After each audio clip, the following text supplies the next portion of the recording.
ஆச்சி மிளகாய் தூள் வழங்கும் மணிச் செய்திகள். இணைந்து வழங்குபவர்கள் அரசன் சோ.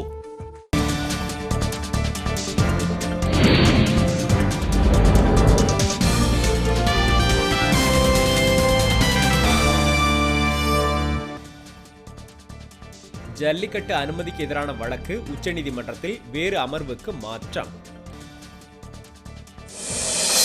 தமிழக படகுகளை பறிமுதல் செய்ய அனுமதிக்கும் இந்தியா இலங்கை கூட்டறிக்கையை ரத்து செய்ய மருத்துவர் ராமதாஸ் வலியுறுத்தல். மும்பையிலிருந்து குமரி வரை 19 நாட்கள் மிதிவண்டியில் பயணம் செய்து கல்லூரி மாணவி சாதனை. தென்காசியில் சாலை பாதுகாப்பு வாரத்தையொட்டி ஊர்தி ஓட்டிகளுக்கு விழிப்புணர்வு துண்டறிக்கைகள் விநியோகம்.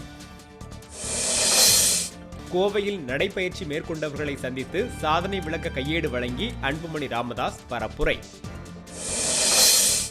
உடுமலையில் உணவகம் ஒன்றில் எரிவாயு உருளை வெடித்து தீ விபத்து, 3 லட்சம் ரூபாய் மதிப்புள்ள பொருட்கள் நாசம்.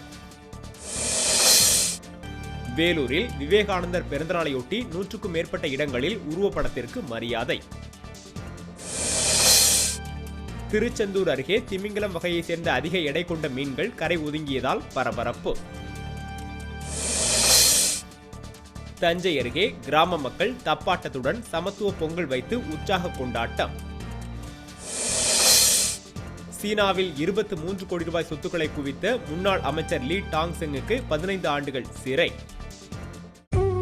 ஆச்சி மிளகாய் தூள் வழங்கிய மணிச் செய்திகள். இணைந்து வழங்கியவர்கள் அரசன் சோ.